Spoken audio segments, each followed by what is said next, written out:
Hey, adjust myself here. Happy 3rd of November, everybody. I am jumping on here to do a live for a little bit while I get some stuff done. And I was hoping that we could talk about non-AOD stuff tonight. We always wind up devolving into the same conversations about Adrian, and I thought it might be fun to, hey Devin, thought it might be fun to talk about some other stuff, have a little bit of variety, spice up our lives and such.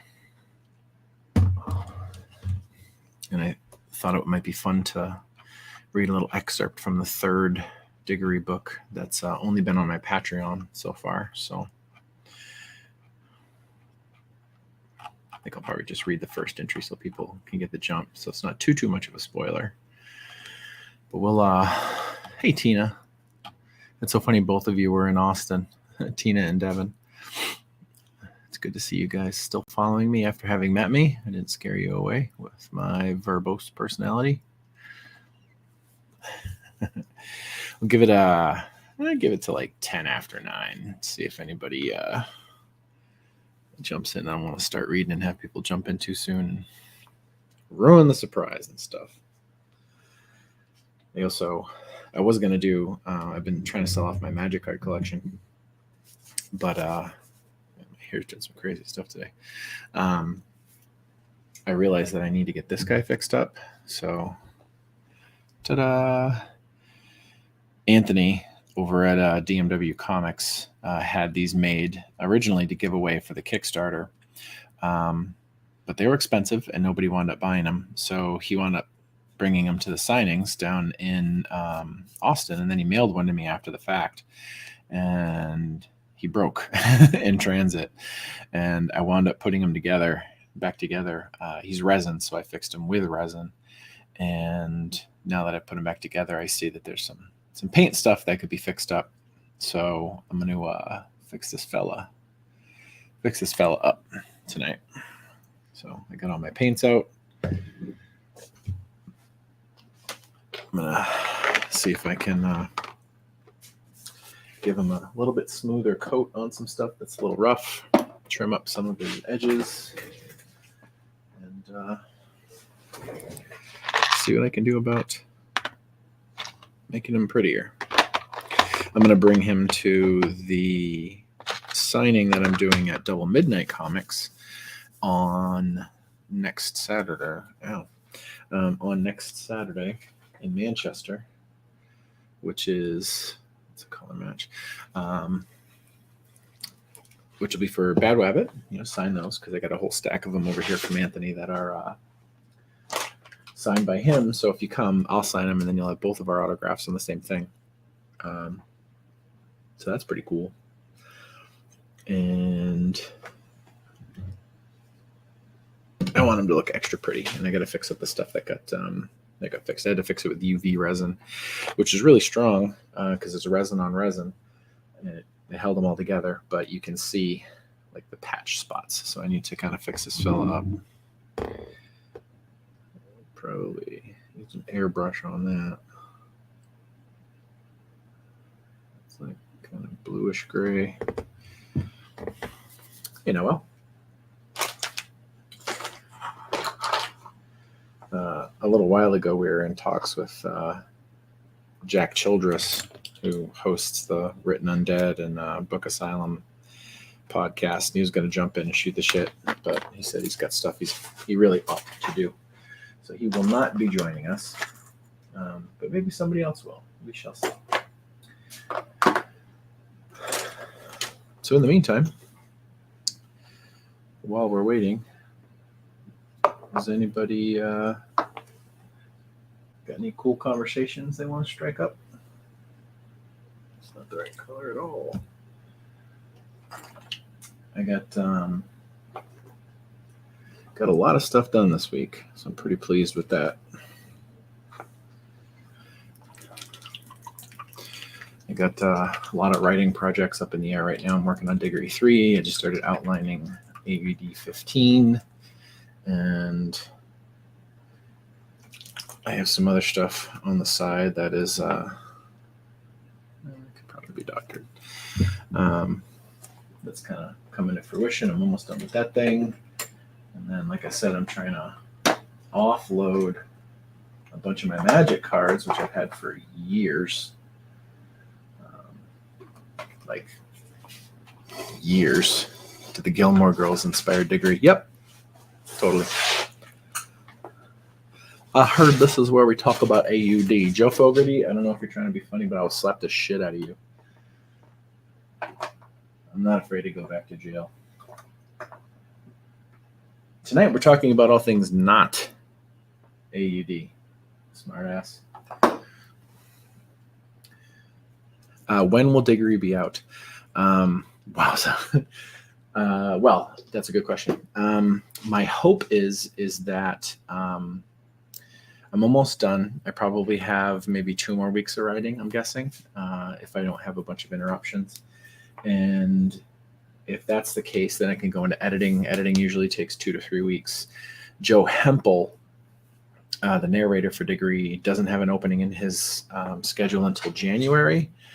And I'll probably do another Kickstarter for Diggory 3 just so the people who are getting them through the Kickstarter can still get them through the Kickstarter. Basically, like, fancy pre-orders and maybe name some stuff and get some extra swag and whatnot. Not a huge Kickstarter like the AUD one, just a small one. So in theory, I will probably put the Kindle up probably in January, maybe end of December, but probably more like January. And in the audio, if Joe gets recording time at the beginning of January, usually takes him like a week. Hey, Anthony. Usually takes him a week. I'm working on this fella tonight. I'm fixing him up, Anthony. I'm just talking shit about you. Usually takes him like a week, 6 days, 7 days to record the audiobook. And then it goes into proofing, which usually takes another 2 or 3 days because he sends it out to somebody who listens through it and reads the manuscript as they do it, and they check to see if he has any mistakes, which are called pickups. And if he does, his proofer kicks it back and says, hey, you got to re-record this. You pronounced this wrong, whatever. You missed a word, skipped a word, added a word, whatever. And then he goes back into the studio to do the pickups. And then those get all formatted in, and then there's a final mastering process where the final file is put through, basically like a scrubber that removes a lot of the background noise, brings his high notes down, brings his low notes up, so it kind of stays in this middle zone, which Audible really likes. And that takes a few days. But start to finish, once he starts recording, he can usually get it back to me within like 12 business days, maybe 15 business days. So if he starts early in January, he should have it back to me middle to end of January. And then I listen to it and then see if there's anything that he messed up. And usually I listen to it like the day I get it. And the book should be about 10 hours again, 9-10 hours. And if there's any mistakes, I kick it back to him and I say, hey, we got to fix this, got to fix that. And even I miss stuff, but try to catch stuff. And then once I get the final file, it goes to ACX to distribute it. And then ACX says that it takes up to 10 days for audio to go to retail. In my experience, it's more like 3 days out of the 10. And with the Locky Omnibus, I put it up, I hit release at like 10 o'clock in the morning, and I think it went live by like dinner time that night. And I think part of that is because I use narrators that have great reputations. So once you're like Audible approved as a narrator and you get that gold star, they know that you're quality. They don't have to check for like some of the amateur hour mistakes that the rookies do. So Kindle and print probably early to mid-January, and then audio end of January, early February, to answer your question, Tina, in an extremely long and circuitous way. ACX now works like clockwork. When I first started doing the indie releases of stuff through them, it was very inconsistent. And getting a straight answer out of them for anything was like tough. But they were growing so fast, and they still are. So it's a challenge for them to keep up with their own success, which I totally get. So my hope is that they continue to do things as correct as possible. And yeah, we'll see. I'm going to color some whiskey here. So what I think I'm going to do is go with like a brown, lighter brown, like a midland brown, and then do like a Nuln wash. Not Agrax, not contrast. Not contrast. Nuln. Where's Nuln? I know I have like 8 of these things.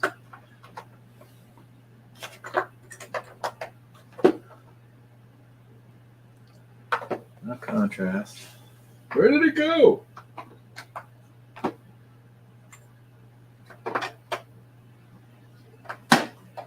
No, but really. It's starting to get in there. I know I have it because I accidentally bought 2 because I couldn't find 1. Now I can't find 2. Yes, Anthony, I am doing a little bit of repainting on Wabbit because he has some glue lines that need to be fixed, and I really want to tighten up gloss. There we go. And I really want to just kind of get him going. So, but before I start doing that, I'm going to read from Diggory. Damn goblins. Yeah, no, it's my fucking kids. I swear to God. I love them, but they steal stuff left and right. Little kleptos.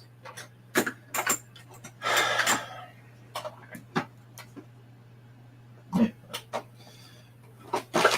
It'll still be an upgrade.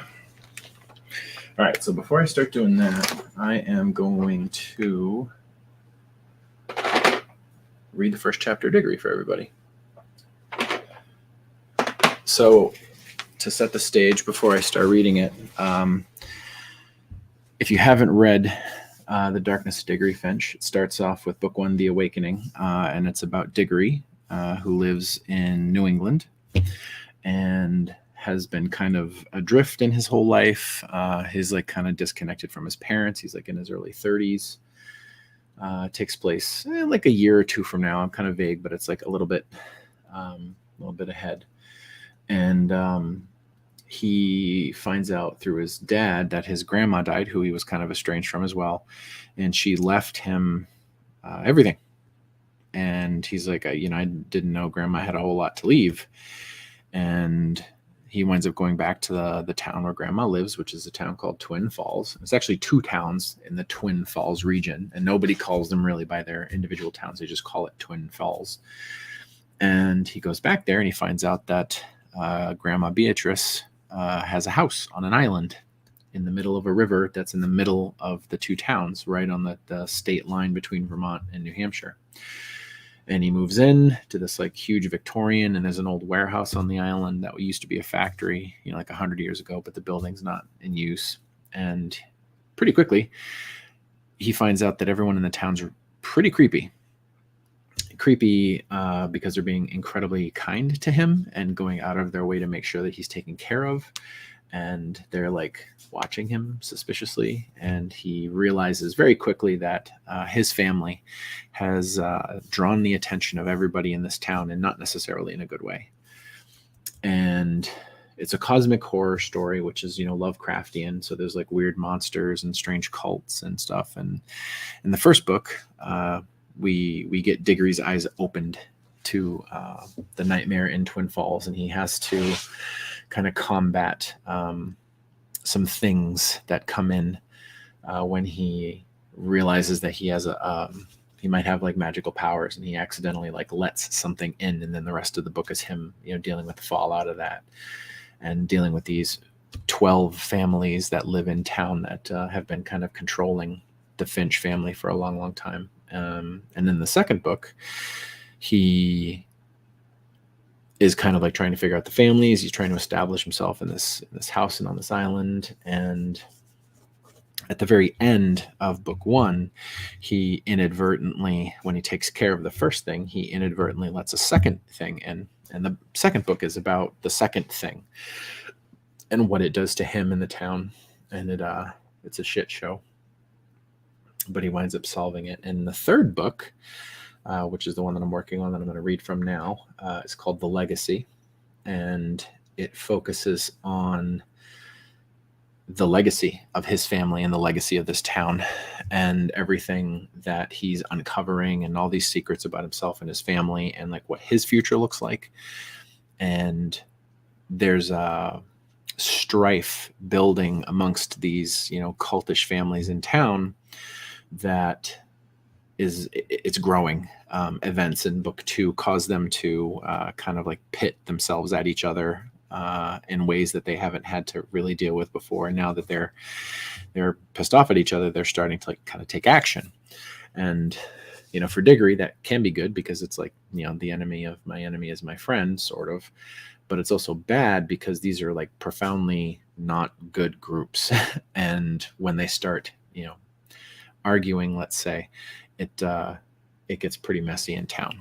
And that's book 3. And about halfway through, a little bit over halfway through. It's really good so far. So if you haven't listened or read the first 2 Diggory books, this will be a pretty significant spoiler. So plug your ears or mute it or whatever you want. So also with Diggory, it's written in the same style as Adrian's. So there are a whole bunch of entries, his journal entries, which he started to keep because his therapist told him to do it, interspersed with what I call interludes, which are moments where the point of view jumps to somebody else in Diggory's story. And the interludes are all from someone else's eyes through their perspective. So you kind of get into the heads of some of the good people and some of the bad people that Diggory, crosses paths with. So entry number 1, The Darkness of Diggory Finch, The Legacy. Entry number 1. Got some X-Files action up in this bitch. Just got back from Owen's Corner Cafe. Great lemon bar, mediocre crumb cake. Then again, in a town overrun by evil, there is only, oh man, I got a typo. Look at that. That's why we do that. There can only be a single dominant crumb cake. Fixed. And that belongs to Edna. Turns out the government authority we needed to be worried about most wasn't the FBI or the CIA, I think, but the ATF. Now, mind you, I'm not behind the scenes on whatever it is the 12 is doing on a day-to-day basis to manage the fallout from the Sparrowdale explosion due to knife eyes, but I see a whole hell of a lot of dudes getting out of black SUVs wearing jackets with fat yellow letters that all say ATF. I mean, the first few days it was FBI too, but they cleared out after a week. Not enough Muslims for them or something. People have been in a daze since Christmas, since Michael the Rabbi used me as a font of energy to quite literally burn knife eyes and its cult of eyeless sycophants off the earth. Me, casually floating around, tethered to the world by ropes or chains or something. Him, channeling mystic power from the infinite beyond, casting about gouts of immolating fire, ruining an upper-class development, bringing down a general environment of hellfire and damnation. That should be a dating profile intro, for realsies.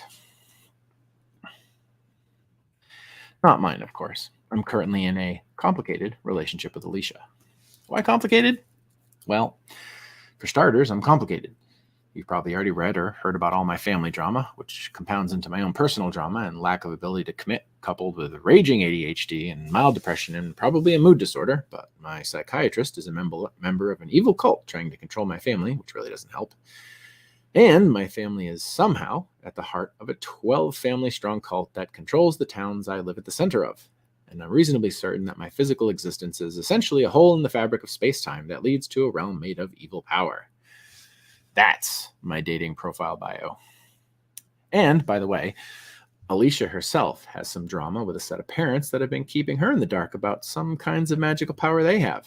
And when we were fighting off the evil monster that tried to make everyone here fall in love with it, she exuded a power that kept me sane and grounded. And I'm sure she can do more with that white light inside her. So yeah, the relationship is complicated, and I haven't even touched on the actual interpersonal dynamics we've got. But I do love her. I do. I can't think about her without smiling. Some people might say love is pointless in the face of all the raw evil and endless void nonsense we've got kicking around, but I think it's the only thing that matters. I'm one of the Kool-Aid drinkers that actually believes that love can cancel out evil. Put that on a shirt. She and I haven't seen each other much since the Great Explosion, but we're in steady contact. She's trying to get answers from her parents, and we're just kind of assuming it's a good idea that we keep ourselves separate while the federal government and state police from both Vermont and New Hampshire are roaming town, looking to arrest phantom terrorists, white supremacists, and teenagers with out-of-control chemistry kits and/or hit lists made of fellow classmates. So here I am, watching the feds into the third or fourth week of an investigation that they can't possibly solve without Mulder and Scully. A daze. I said that, right? Since Christmas, it's been a peculiar experience to walk around in town. All the locals are acting like they've done a few lines of Valium and are only out of their houses because they must buy food or must go to work. They strike me as drugged out of their minds, and I'm sure that the 12 is doing something to make that happen, either by casting a spell that's making everyone a little slow and ask fewer questions, or by slipping something into the water supply. Wouldn't put that beyond them. One of the biggest things that I'm sure the feds are scratching their heads over is the relatively unharmed house of my lawyer / cult buddy / handler, Charles, quote unquote, Chuck Daddy Warren. Chuck's place was scorched the tiniest bit, but it didn't burn down. And that's pretty weird when you consider that it's at the dead-ass center of a dozen houses that all went down to the ground like a fire-breathing dragon went postal on them. I suspect the magic the 12 uses protected his house, but they ain't telling, and I ain't asking. Not yet, at least. Still selling shit at my game store here on the island. Riker, my employee, still is my employee, and business is steady. We're getting the gift certificate redemptions now with some added on purchases, so that's nice. Still banging out time online on Elmoran with my homie NatCell187. Natty is the man and has at least played the part of reassuring friend well. He only believes me about this because of that time a monster tried to kill him through our MMO, which was my fault, totally my fault. I do think he believes me. I also think he's rather happy he's halfway across the country, far from the borders of New Hampshire and Vermont. Wish I could travel, but apparently whenever I leave Twin Falls, I open the door for some kind of monster to come through, or something like that. Good thing I can get delivery. Diggory. So that's the first entry of the legacy, and whenever there's a big gap between books, you kind of have to rehash. That's kind of what it is. And it kind of sets the stage for the third book, and kind of keeps the mysteries going and opens the door for the future stuff. And yeah, there we are. Hey, Lee. Welcome, Ryan. Ryan actually sent me some really cool pictures of on Patreon. The floor plans of Diggory's house are going up because I needed a more succinct layout of it. Because a lot more events in the story are happening in his house in this book, so I need to know what's going on in there. So I drew a whole set of maps and I posted them there, and he took those maps and he dropped them into a 3D house building software, and he generated the interior of the house. So I have some pictures of that to share. I'm not sure exactly how I'm going to do that.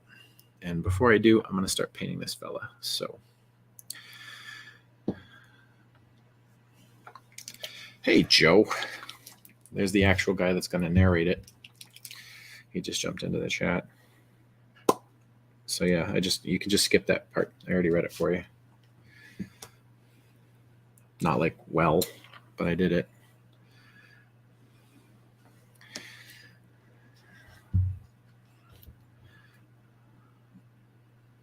That's a color match.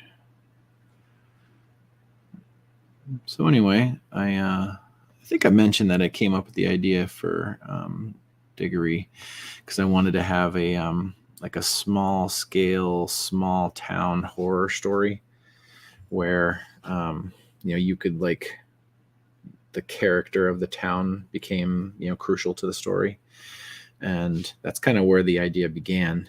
And Diggory's inability to leave kind of keeps him trapped there because he could leave, but what he finds is that leaving creates as many problems as it solves, because they can follow him. There's nothing stopping them from leaving town to follow him and copy and paste in the audiobook. Thanks, Joe. So he's, very contained. And I also wanted to write it like the way AUD was written, because so many people have liked that format. And I haven't really written anything else like that. So that was a kind of an exercise of returning to the roots of that style. And you get a very intimate view of someone's kind of, mentality when you're reading a first person diary. And granted, you do lose out on some exposition, but that's where the interludes kind of help, because you can see things from other people's perspectives.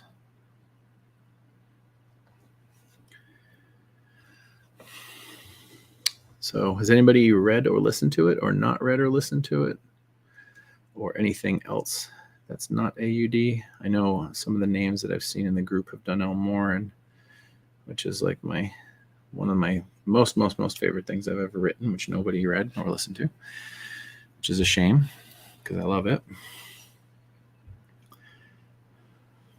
Joe has been killing it as the voice of Diggory. Ryan says that he's given Joe kudos in the chat here, and I think he's absolutely right. I think Joe's a fantastic narrator. He's got great pedigree. He's done a lot of really good books for some really big names, and I feel very fortunate that he gives my stuff the time of day right now.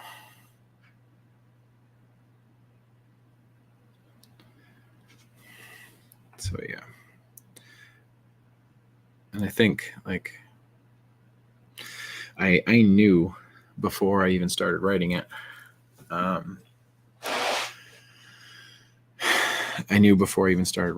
that I wanted Joe to be the narrator, because I had met Joe in Cincinnati many years ago, and thought he was a cool guy. And when his career started to pick up, Joe Hempel, everybody, if you're curious, who's in the chat right now. When his career started to pick up and I was able to listen to more of his body of work, I really liked it. Like, he's a great narrator. So when I reached out and he said he would do it, I was so happy. And Joe's professional. Like, he does what he says he's going to do, and he does it well, and there's no drama, which, I've had enough of that. Thank you very much.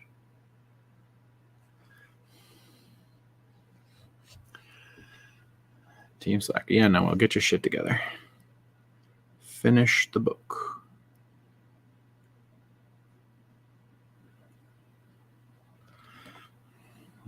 And it really is good. And I've been a fan for a very long time of Lovecraftian horror, because it's it's fucked up, it's neat, it's fun.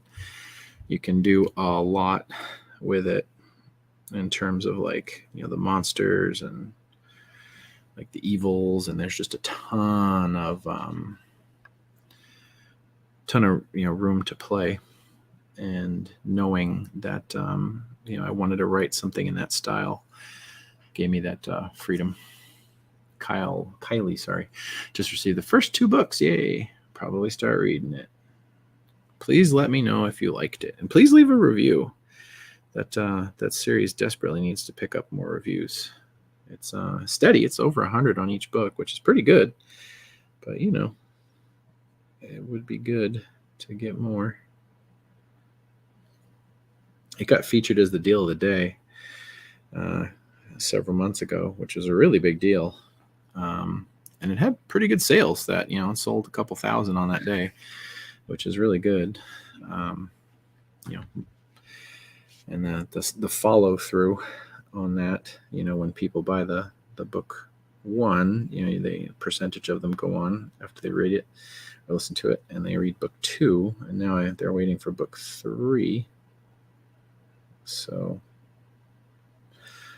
got to get on that. Totally a virgin in terms of Lovecraftian stuff. Oh yeah, he's huge. Lovecraft is kind of like Edgar Allan Poe sort of stature in the horror community, because he, in his heyday when he was writing stuff that was like unthinkably strange and weird, and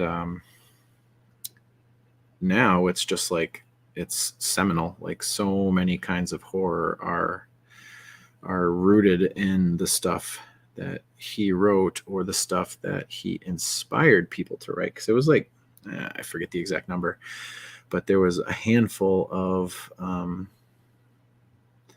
authors that were buddies of his that wound up basically like writing in his universes and like sharing his mythos. They call it the mythos. And they wrote stuff that Lovecraft said was canon, and some of that stuff's fantastic. And we're talking like major authors. And the guy who did Conan is actually rooted in the Lovecraftian mythos. So if you've read Conan or seen anything in the Conan sort of universe, that stuff is essentially Lovecraftian, because a lot of the like the monsters and the evil gods and the cults and stuff are literally lifted word for word from Lovecraft. So pretty cool. Blue balling you with the Patreon posts. Yeah, you're welcome. All right. I do what I can. So Lovecraft has written a ton of stuff and inspired a ton of other people to write some, really sort of thought-provoking horror, cosmic horror, which is sort of semi science fiction-y, because it's essentially like aliens, but they're so alien and so strange and have so many like bizarre powers, and they don't even really have technology. They've like transcended the need for technology in so many cases that they're like, it goes beyond science fiction and becomes something so much worse. Yeah, Conan is Lovecraftian. I forget the author's name. Robert E. Jordan. I forget the name of the guy. Look it up. I'm drawing a blank on it right this second. But he wrote a bunch of stuff in Lovecraft's mythos, and they reference each other's gods and stuff. And a lot of the way like evil works in the Conan world matches up with the way evil works in Lovecraft's work, which is really cool. Now, that being said, it sounds like I have a hard on for the guy. Lovecraft was a fucking dick. He was like not well in the head, and he was a racist, and I think he was a misogynist, and he was for the majority of his life, he was not a good person. .jpg. Like very xenophobic, didn't like foreigners. A lot of his writing is like thinly veiled like racism, which makes it hard to read and frustrating, because you want to be cool with the dude, but he was kind of a shitbag. So you kind of have to like accept that the art that he created is different from him, and roll with it. Robert E. Howard, yeah, not Jordan. Yeah, if you go down the rabbit hole on his Wikipedia on the two of them, you'll see that they're pretty well nested.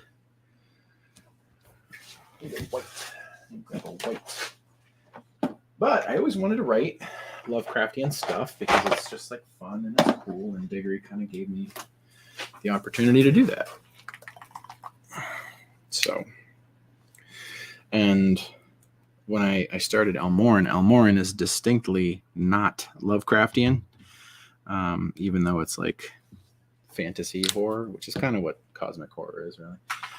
It is absolutely not Lovecraftian. It's more like high fantasy sort of stuff. And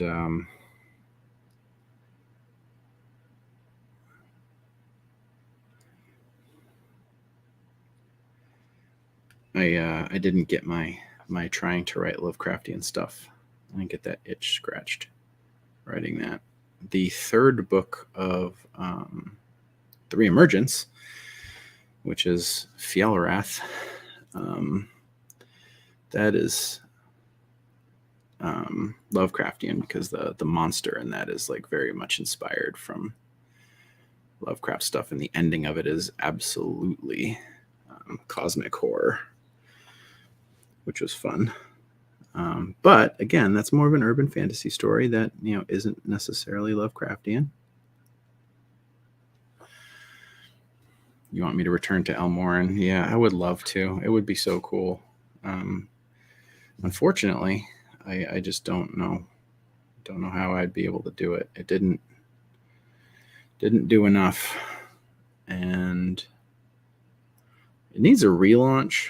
Like, really, I'm supposed to be getting the rights back here to it pretty shortly, and if I get it back, I'm gonna like redo the covers and redo the blurbs and probably tidy up some of the stuff on there that's you know, kind of messy. Oh, I put the brown away, bitch. Not gonna work.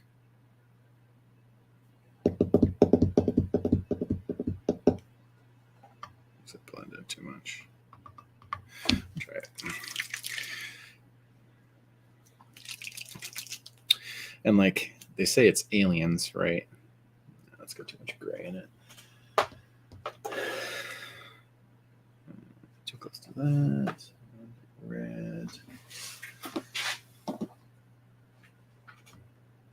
Brown. Where did that lighter brown go?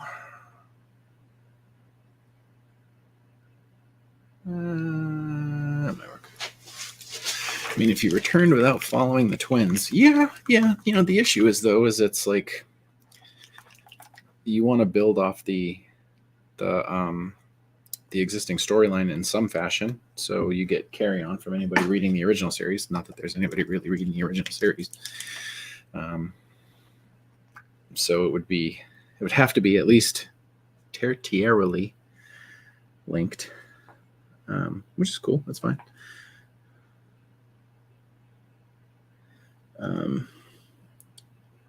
But I have a lot of ideas. I've said this before in chats that I have 300,000 or 400,000 pages of world building in the Elmoran universe that has never seen the light of day, and may never still.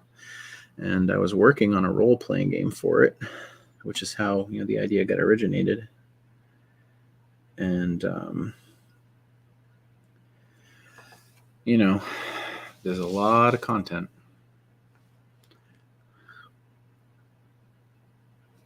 Nowell says, for me, Tesser nailed what Elmoran couldn't. A tangent on the real current world. What could happen if magic reemerged once again? Yep. Same thing why I loved AUD. What would happen if suddenly undead took over? Don't analyze you. Yeah.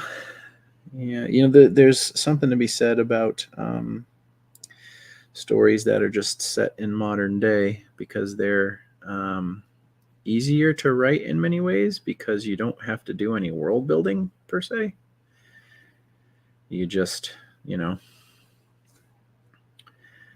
right. Everybody knows where Milwaukee is. Everybody knows where Argentina is. And you don't have to set the stage. You don't have to tell a story. You don't have to do any geography. You just go. And I like that in many ways, but every once in a while it's fun to do the world building. I like doing the world building. That being said, it's got to be a world that people actually are interested in reading. But when I launched Elmoran, I didn't know what the hell I was doing. I really didn't. I had no idea what I was doing. I actually published the first book of Elmoran before AUD came out on Kindle or print, because I had been holding off on releasing AUD in any way, because I was working with the publisher, and that wound up falling through, which is a big part of why I wound up indie releasing it. And I kind of used Elmoran as my sort of proof of concept. Can I publish a book? And I knew that it wasn't going to do a whole lot, or at least I had that strong suspicion. And, I learned how to do it. But I also had no idea how to write a book description or a book blurb or how to be enticing. And, I made so many mistakes on that early, and the story wasn't well described. Like, I just didn't sell it that hot because I didn't know what I was doing. But, if I were ever to return, I think I'd be able to do a whole lot better with it than before. I hope. Never can tell. And Anthony mentioned Colony Lost, going back through again. And, I've sobbed about that one for years, ever since it came out, because it kind of got screwed on release because it didn't get the marketing package that it was supposed to get. So I didn't do the marketing because I expected them to do the marketing, and then they didn't do the marketing, and then I didn't do the marketing, and then it just kind of fell on its face.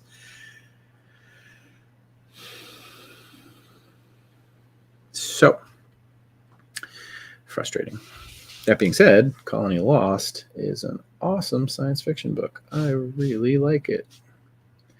If you like AUD, it's like a slam dunk, because it's like all of that same kind of sense of humor that Adrian has, and it's got like elements of like Aliens to it, like the actual movie Aliens, because they, they're bug hunting on a foreign planet, a magic space western. That would be fun.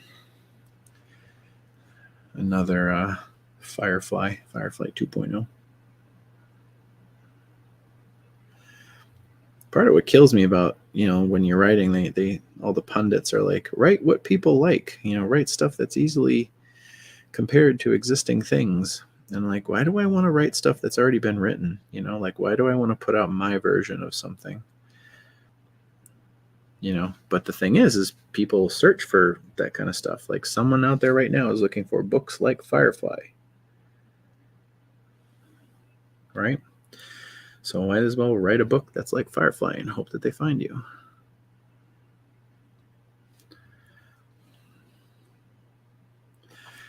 That will require a second coat. Fox did do that show dirty.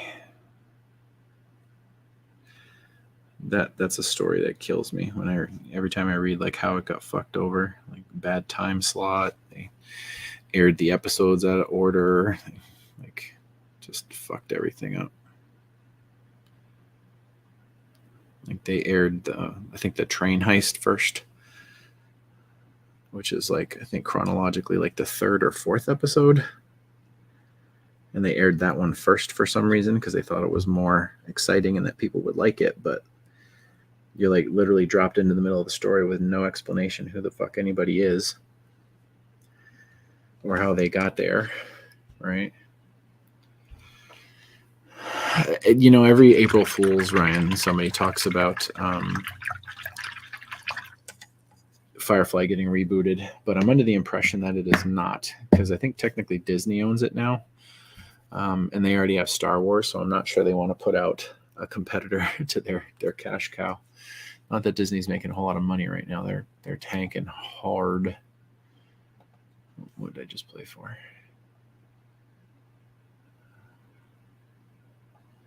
I just got an invoice. I didn't. I did. Oh, okay. Yeah, I did. That is a legitimate charge. Wink. But yeah, I don't think it's actually getting rebooted. Yeah, I don't think that's true, Anthony. I don't think they're talking about rebooting Star Wars. If you've watched Ahsoka, they left the galaxy. They literally just left the galaxy. And I think that's awesome, because they're taking it in a very different direction, and they're bringing in some stuff from the extended universe that got kind of shit canned, and they're doing a lot of like really fantastic like new stuff. And I like that. I think that's the way they got to go. They can't keep giving us just nostalgia, like, give me a new story. No, don't just have me watch, fucking A New Hope with different actors. Like, I don't actually care about that. Force Awakens was decent. Like I actually liked The Force Awakens, but it was like so very clearly fan service, but it was fun fan service. And I was okay with it. And I was okay with Rey. Like a lot of people complained about that character. I actually liked her. I thought she was fun. They, to use Nawel's term, they did her dirty with the whole Palpatine thing in the third movie because like that was just dumb. And it's so very obvious that they did not have a plan when they started working on it. Like they from movie to movie, there was absolutely minimal conversation about getting the shit right and like making sure everybody was like flowing into the next work. Because that second movie was an interesting departure, and I actually kind of like the second movie, but there was absolutely no cohesion moving forward from that one. And the third one was just a hot mess, like just totally nonsensical. Like she has a knife that somehow tells her when she holds it up in a completely and utterly random spot that tells her how to get inside this place and where to look. And it's like, what are the odds that she's going to be standing in that one exact spot? Zero. Why is that line there? Did he ink that? What a dumbass.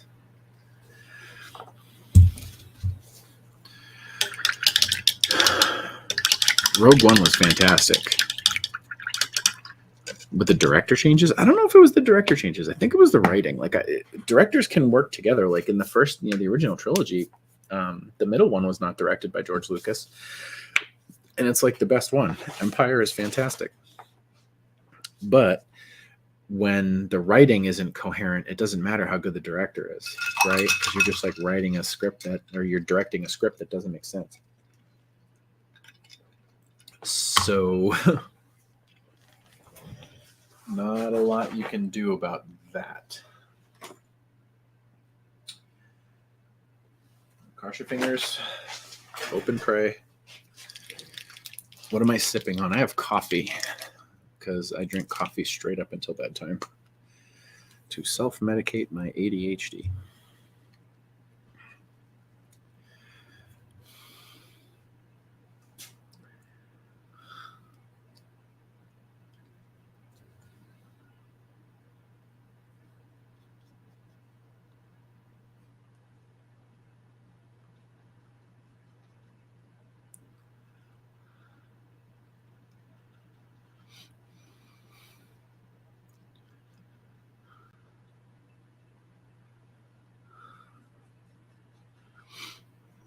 But yeah, director swap overs happen all the time. No shitty margarita. I have tequila, but no like margarita mix. I almost got margarita mix when I was out today, but I was like, I don't know. Like it's just me with the kids right now. Leah's away for the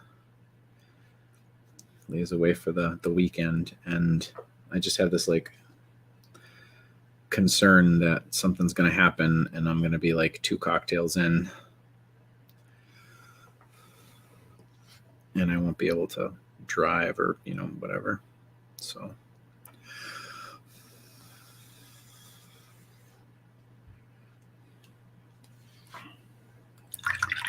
no shitty margarita. Margaritas are my drink of choice, incidentally. So like if you're ever at a bar and you want to buy me a drink, you can buy me a beer or you can buy me a margarita. One of those two, please.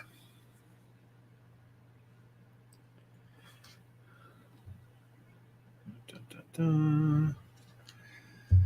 Da, da, da. I think I'm going to stipple that. Where's my stippling brush, everybody? This one or this one? Oh, that's a good brush. Is this one?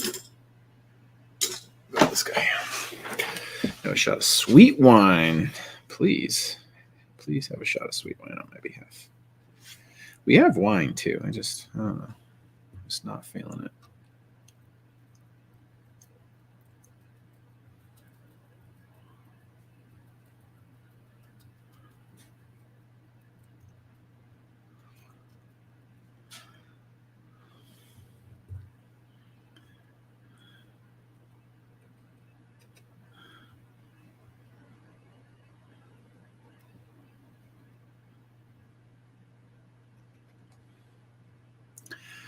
I haven't drank that much. Yeah. El Diablo. Yeah, I drank a lot when we were in Austin. I'm not traditionally, I'm not a very big drinker. I take medication that recommends that I don't overindulge too often because it's just not a good mixture. So I tend to be,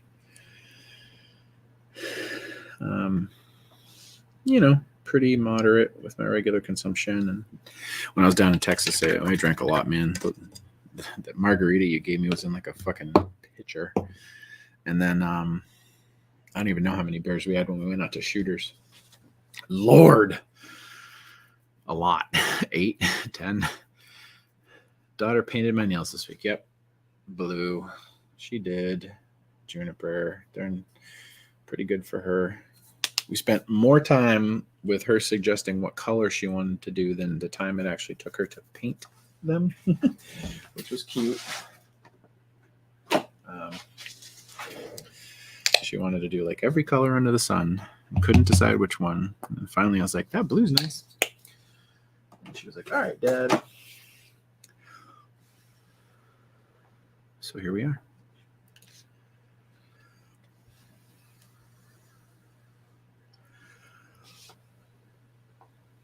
Your anus is still recovering. Yeah. Looking tacky, girl. So Ryan, have you ever thought of starting your own publishing company? The thought has come through several times. But like having worked with Carl on releasing the 3 Locky books like under my banner, and the experience with Carl has been fantastic. 0 complaints. What I get hung up on is the bookkeeping, because I don't sell enough books to bring in an accountant to do my books on a day-to-day basis, right? Or even a monthly basis. So I do it all myself. And I have a small business administration degree, right? So I actually went to college to do it. But the problem is it's just time consuming. So, every month I pull sales reports and then I pull all of Carl's numbers and then I run all the calculations and then I send him a payment and then I send him the spreadsheet that shows everything that's sold. And, that takes me, 15 or 20 minutes to just do his 3 books. And if I open that up to more people, even though it's only 15 or 20 minutes a month, it becomes more and more and more. And then the real time suck becomes marketing. So if I want to start a publishing company, what you're really saying is I also want to start marketing books that I didn't write. And I have enough trouble finding time with my schedule, marketing my own shit and Carl stuff. So when I start to look at the logistics of scale, like what it would actually mean to like start releasing other people's stuff, it just like, it gets daunting, and it becomes a little too much. That being said, I've helped many people publish. I've gone to bat for them and walked them through a lot of the stuff that they need to know and show them how to do that stuff, and kind of had a hand in getting them to where they can self-publish or publish themselves or submit or whatever it is they're trying to do.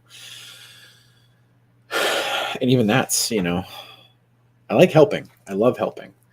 I've always loved to help. But the idea of like taking on all that work and then keeping it is a lot. But it would be cool. It would be neat. I would strongly debate it if situations changed a little bit.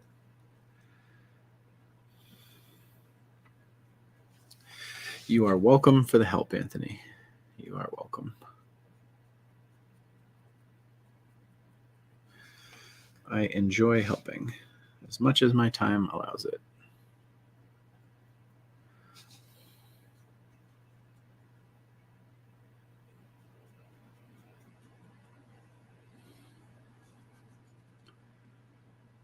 As much as my time allows it.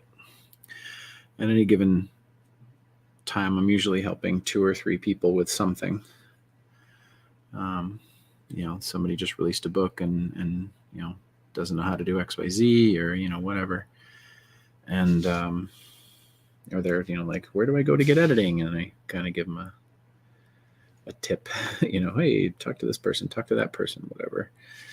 And I love seeing people come up, right? Like, I don't view this as competition. I think everybody deserves a shot, and I'm more than happy to be there to, kind of give them a little cheering section. But as it pertains to like taking on the mantle of actually publishing them, hard pass, I guess. Hard pass. The anthologies are work in and of themselves too. So I'm going to paint that white. Is there a character ad time oncoming show on the Ring family group? Oh, yeah. So thank you, Noel. Noel is working with Jack Childress, who is the guy who kind of spearheads or has a big role with the Written Undead podcast, which is also the Book Asylum podcast. He's kind of like one of the main hosts and main kind of characters, and if I'm overreaching, Jack, let me know, but I would say Jack has been a pretty big fan and a big supporter for a long time, and the two of them are working on trying to do like a regular show to like broadcast to the Ring family and to my author page in some fashion or another. I know that there's a whole lot of different variables up in the air. Noel's working on trying to find a streaming platform that makes sense and streams to the different locations well, and making sure there's time and that there's like a coherent subject matter. And I don't have the ability to show up every week for one. I just don't. So making sure that they have the support they need to have a like a show plan, like they're just going to sit there and just BS for 2 hours, which can be fun sometimes, but week in and week out, you want to have more entertainment value.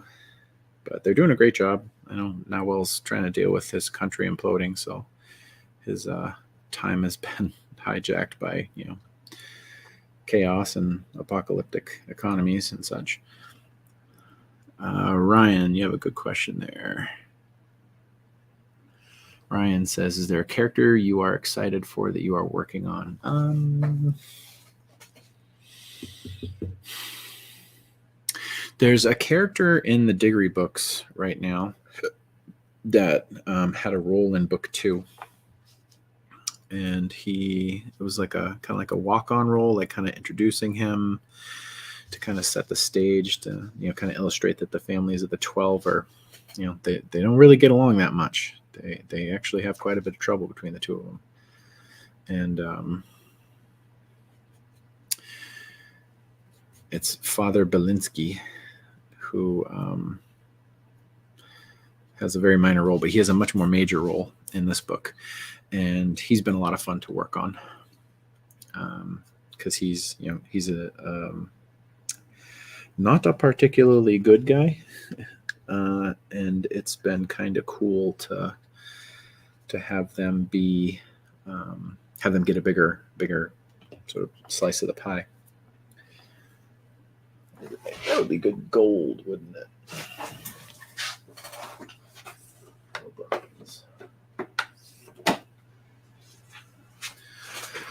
But yeah, Father Belinsky, Father George Belinsky, who is he's the Catholic priest at the Catholic Church in Twin Falls, and he is not actually Catholic in any way at all, but he's pretending, and having him be,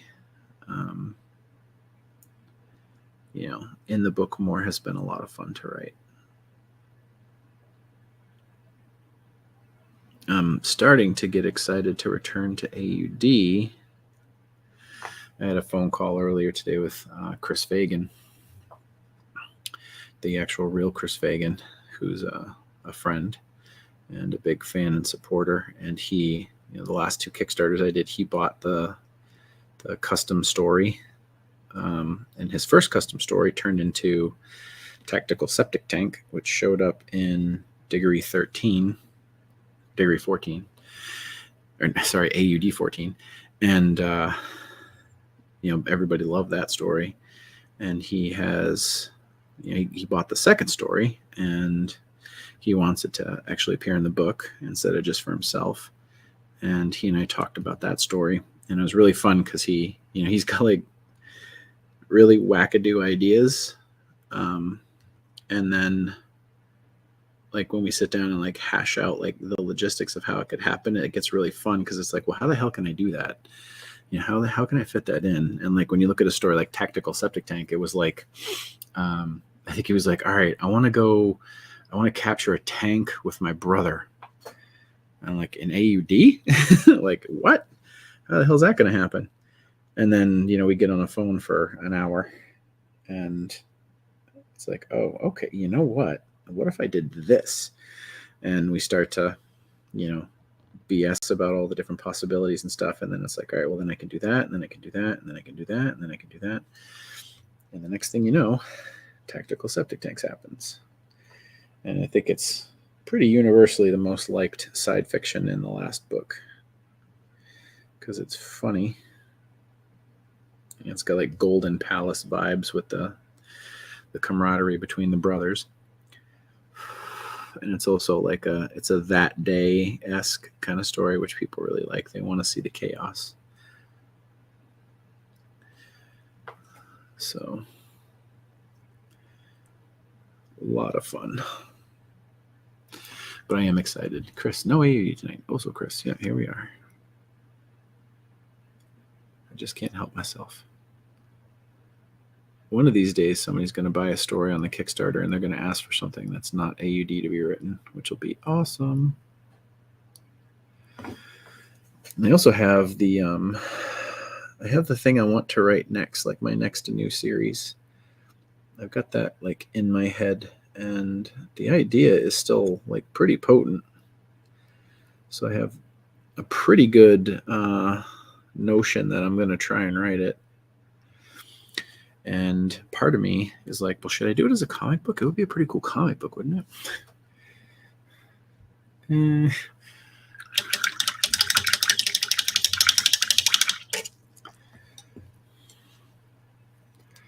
Kalash tonight only. How much of those custom stories on Kickstarter? The way I do it for the Kickstarters. Hey, Megan. The way I do it is, it was, I think, $999 or $1,003, and you get like 10,000 words, which is like a novella, and you get it made, like I actually make it as a book for you.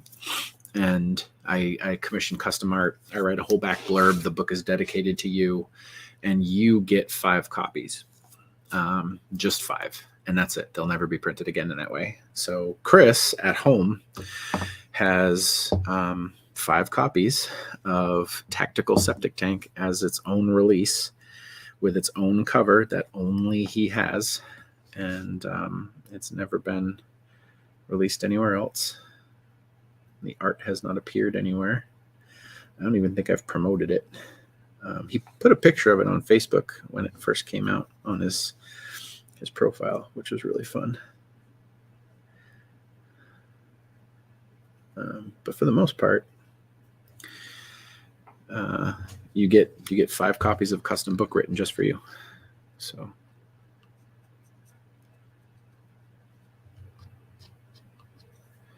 too much.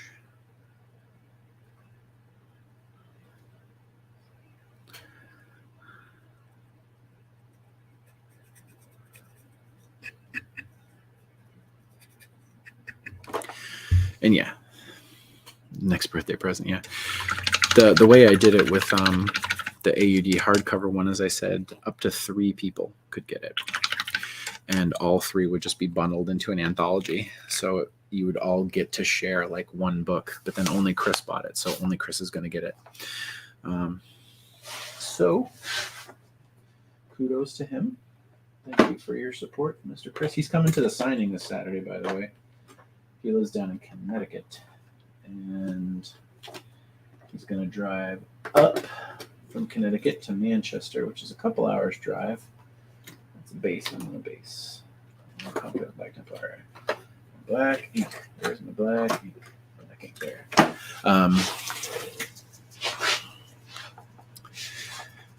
There he is, Chris Fagan, all mine. So he's coming up. So if anybody wants to meet Chris, come to the signing on Saturday.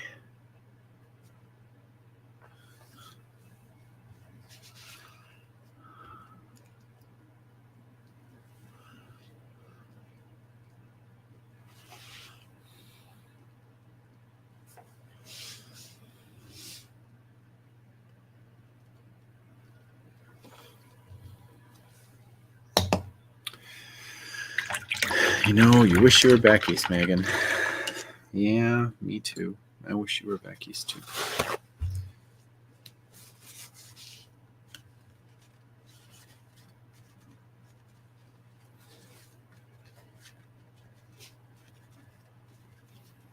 I'm doing all this work on this thing and like no one's going to notice it because it's just going to be sitting on a table.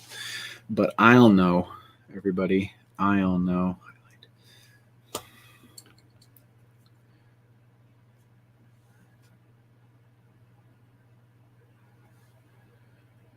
I'm doing this pretty quick and dirty tonight, just to tidy it up. Halfway done on floor 2. Nice, right? Someday I'll make it out there. Where are you, Megan? Yeah, buying my magic cards. I got stacks of them all around here. Okay, Post Malone single-handedly brought magic back into the cultural forefront. Although it never really went away, but he mainstreamed the crap out of it. Vegas, that's right, Vegas. Oh no, wrong color.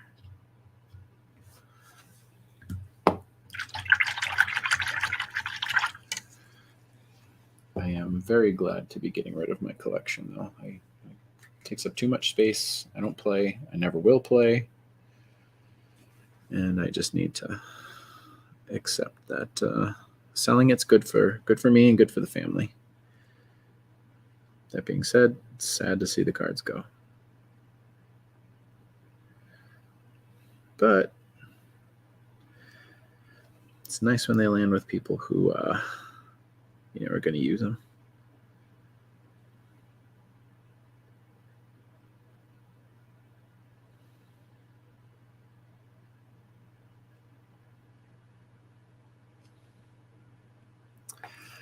Buying gold, but for nerds for real, man. The fucking prices of these cards, pardon my French, are bananas now. Like I have stacks of cards that were trash back in the day that are now worth like pretty good money.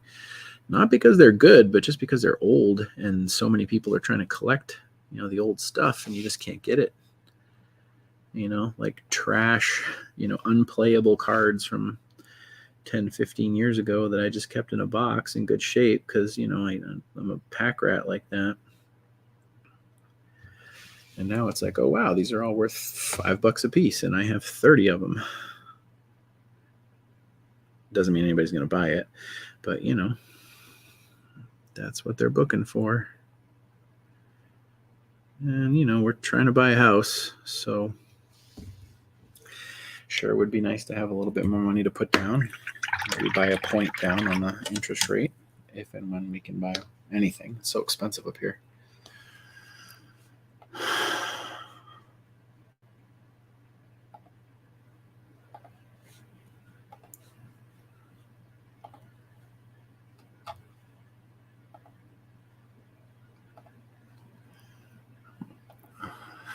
My wife left her phone in her friend's car. Oh, poor Leah. 15% under ask always sells first. Yeah, I mean, I always list it at like just below market, and then I accept any offer that's like within 15 or 20% of that number. So I got the wood stove going over here. I'm gonna make sure it's still going so I don't freeze my ass off.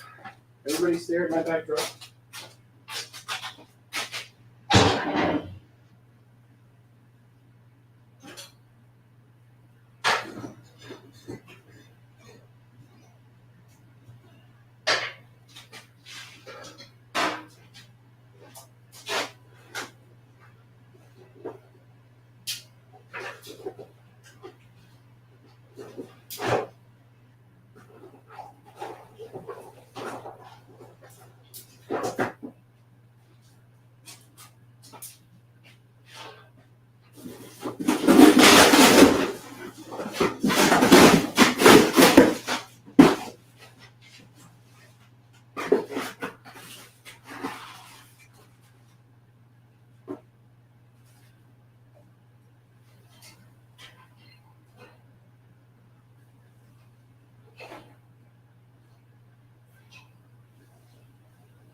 There we go. I'm back.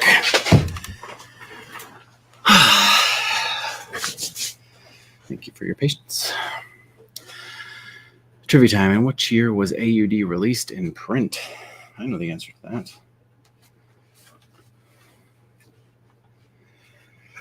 that. Ryan, with the magic and Diggory, do you see yourself crossing into your other worlds more than you already have?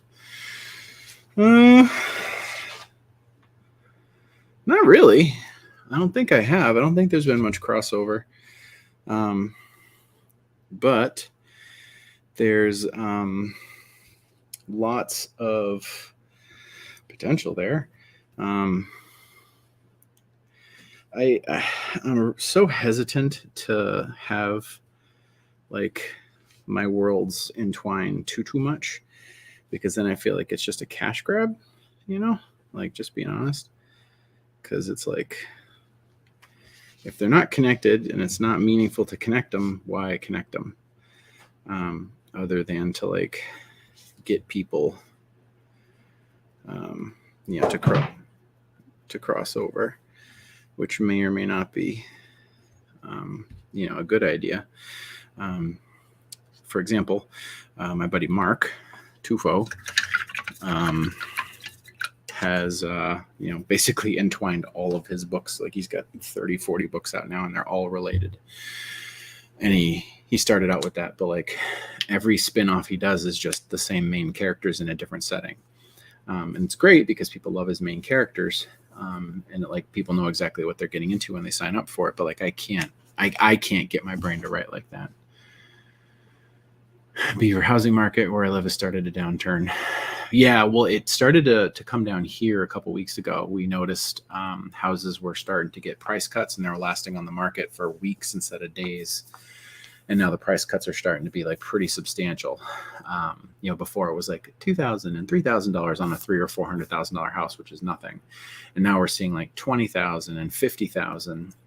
And the houses that have been listed in the last, 10 days or so are like considerably more sensibly priced. So, you know, a month ago they would have gone up for $500,000, and now they're going up for like $440,000. So it's like, all right, well, that's way more acceptable. It's still drastically over what they were a couple of years ago, and we're still hoping for it to come down. The issue is they're going to cut rates in the new year. They didn't raise rates when they could have this week. And when they do decide to cut rates next year, and they absolutely will because it's an election year and Biden's going to want to win, so he's going to push to get the rate cuts. As soon as we cut the rates, everyone who's been waiting for the rates to come down will jump into the market. And that'll drive house prices up again. So we're trying to time it where like we'll be buying as the house prices come down. And then just when the interest rates drop, we'll be positioned to buy immediately. But we'll see. We're putting enough down that we'll be able to refinance even if the house price drops. So even if we pay a really high interest rate, we should be okay. I want to see Adrian ride Tessa into battle. Tufo. Yeah, I love Mark, but man, his books are tough. Diggory kind of mess with the multiverse and wormholes. Yeah, I mean, it totally makes sense. He could absolutely, I mean, it totally makes sense that could happen. He could absolutely fuck with reality in that way based on how that story has gone. I just don't know if I want to do it, honestly.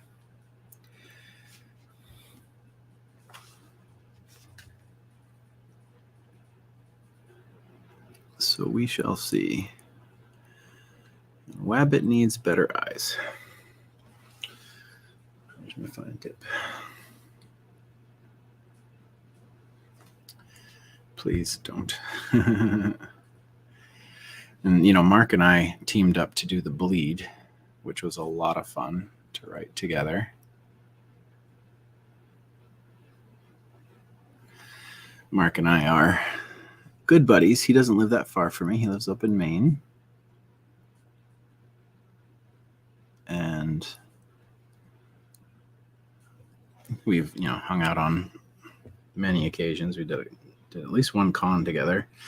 And I want to do more because he's just fun to hang out with. He and I get along. Like we're very copacetic in terms of personality. And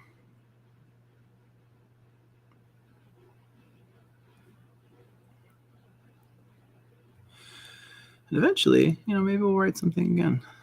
We've been talking about having Adrian and Talbot crossover for years now, and it just hasn't. The schedules just haven't quite come together.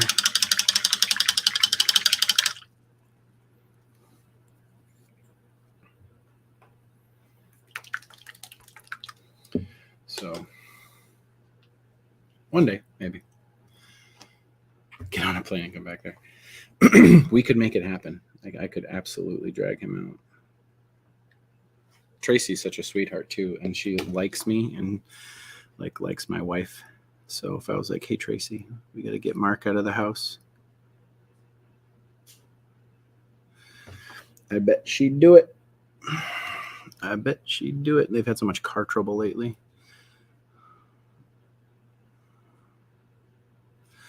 We had car trouble too. We had to buy a whole ass new car. It sucked.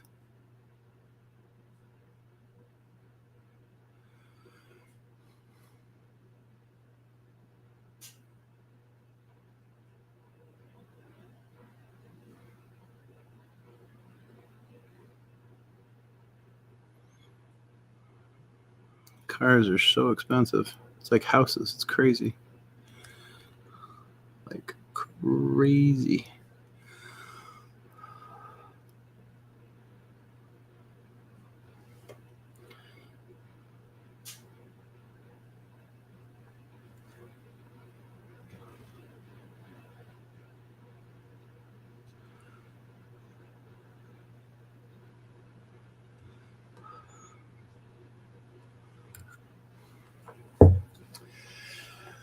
But alas, here we are.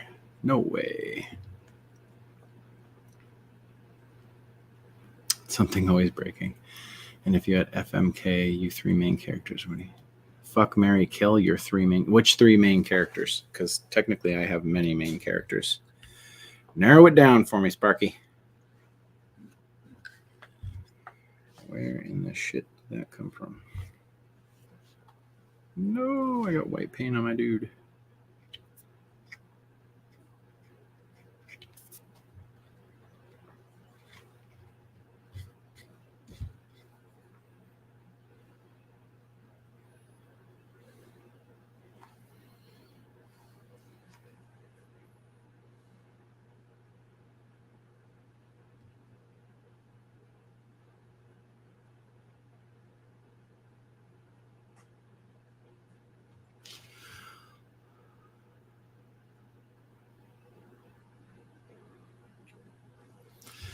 See, hey Bianca, how's it going? Nice to see you. Chitty chatting here.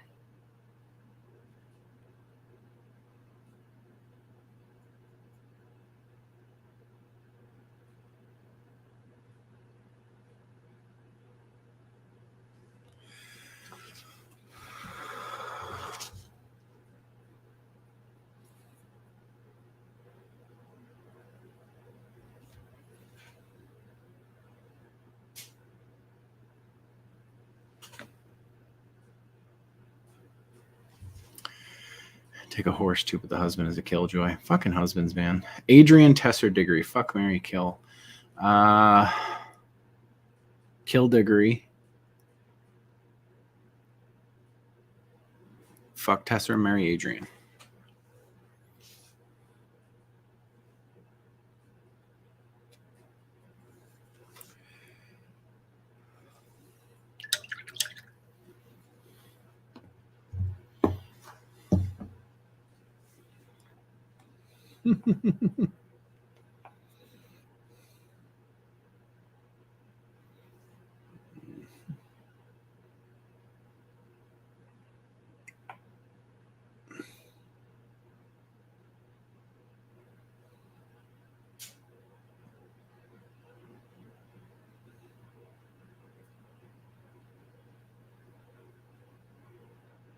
So much of this painting stuff is scale model referencing, right? It's like looking at how light actually works on the object. And then trying to match it. Am I a scaly? The hell is a scale? Oh, like a furry? No, not today. Not today.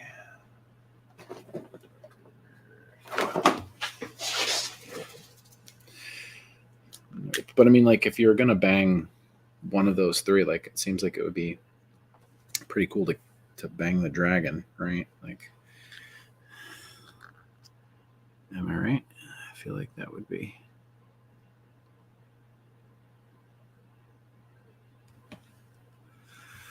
Like, that would be the, you know, if you had to do one of them once,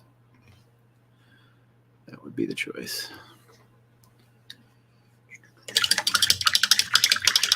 Have a good night, Anthony. Hope you feel better, man. I know you're working on it. Take care of yourself.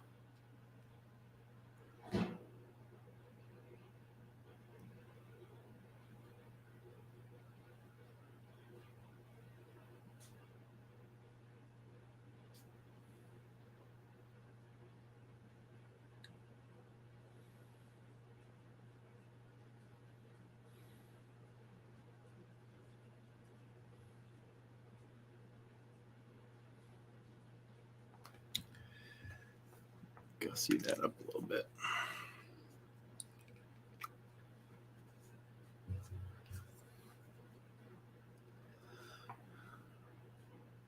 I mean, like, if I had to pick, I would probably be like, fuck Maddie from Tesser. Because she's, you know, appealing in many ways.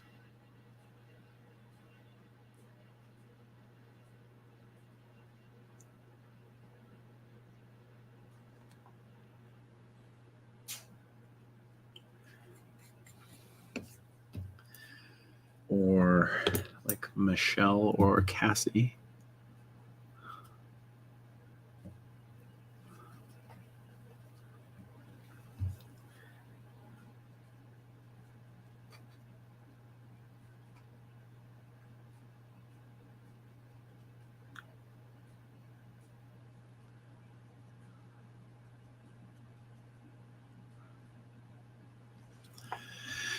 What do you think would be the champ if all the dragons fought in Tesser? Ooh, great question. I actually have the answer for that because that was like part of the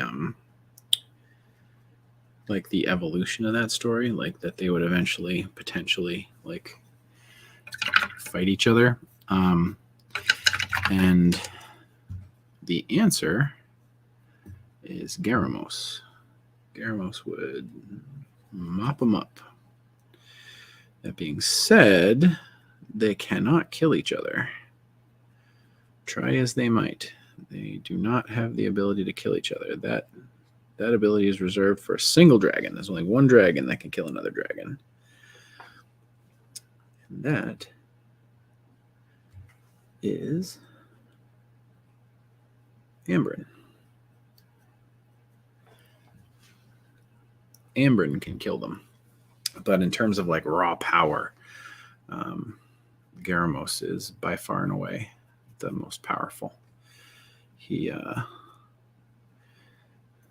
the biggest. He's the strongest. He, in terms of size, I forget like what the exact scale is, but like Tesser is something like 60 or 80 feet long from like nose to butt. And then his tail is like another probably 30 or 40 feet. So he's like something in the realm of like 100 to 120 feet, like, you know, nose to the tip of the tail, something like that. And Garamos, I think when he's in his full dragon form, which he is always in his full dragon form, Garamos is one of the few dragons that can't shapeshift. Garamos, I think, is like 200 or 300 feet from nose to butt. And then his tail is like another 100 feet. So in terms of like sheer scale, he is enormous compared to the other dragons. So he's strong. Like he's strong. Like he literally like carves mountains and stuff with his bare claws. So yeah, if he decided he was going to go to town, there wouldn't be a whole lot that they could do to stop him. Luckily, he's very grumpy and very busy with managing the tectonic plates. Yes, he is the Earth Dragon. So he actually doesn't really give much of a shit. And he spends most of his time deep beneath the earth, moving things around. Damn. Yeah, Garamos, the next book, if I ever go back to writing The Reemergence, which is unlikely but possible, the next book was going to be a Garamos book where he would be the main character, because he has yet to have a book. And because the original plan was to have 7 books in the series and have each book be one of the different 7 dragons. And the 7th book was going to be when Astrid was all grown up, because she's born in the first book, the 7th dragon.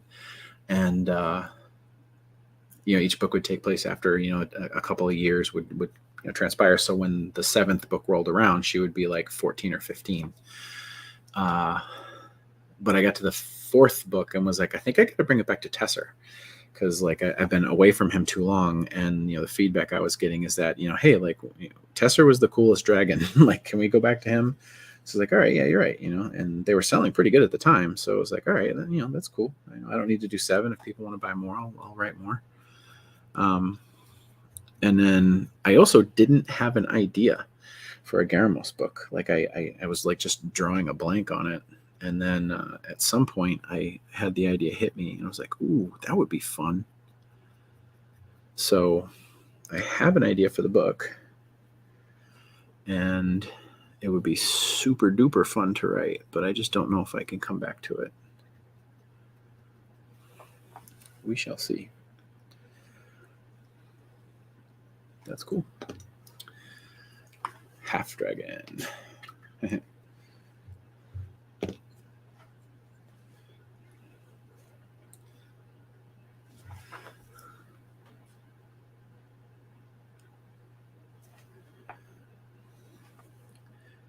That was a series that was very easy to write.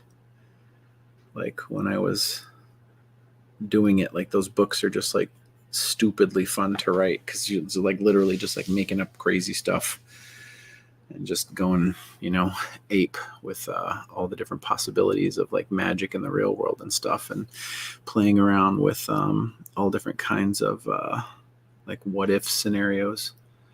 And it's just fun, it's just fun. Like, all right, let's research weird Japanese mythology creatures and see what they have. And it turns out they had a lot of really cool stuff that fit into the story. And then all of a sudden there's, Japanese mythology showing up in book 4, and just, fun. They're just fun. Is there a mythical creature you have wanted to write about but haven't? Great question. The Garamos book would have, the nemesis in that book was something that I've always wanted to write about but haven't yet. I don't want to give that away. A mythological creature. I always wanted to do like a Medusa. Like that would be fun. Like my take on a Medusa. But that hasn't happened yet either, which is okay. Have a great night, Megan. Yeah, come on back tomorrow. We'll make it more AUD-ish tomorrow.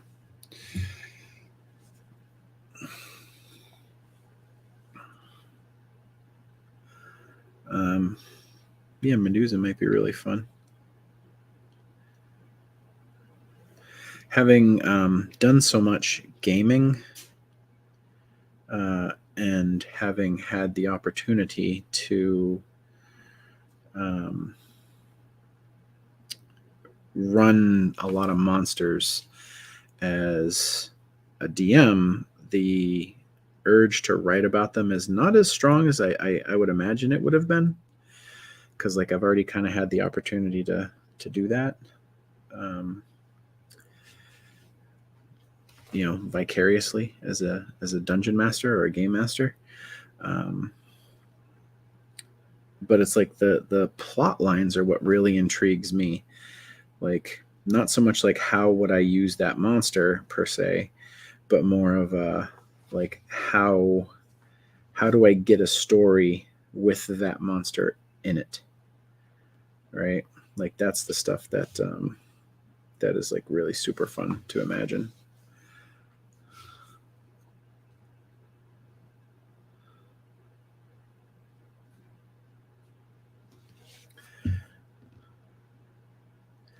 Like the idea of like how the hell would I fit a Gorgon into a story is more exciting as a creator than actually writing about the Gorgon, right?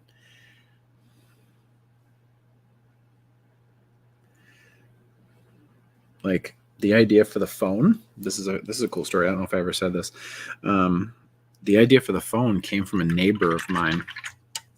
I was living in an apartment complex and trying to move, and I hadn't met my wife yet, and I had a neighbor who was out in the front yard on the grass, and he had a little portable solar charger, like, you know, probably the size of a trash can lid, and it unfolded and it had a little stand and had a little battery pack beneath it, and he was sitting in the yard charging his phone, and I saw that and was like, I want to put that in a story.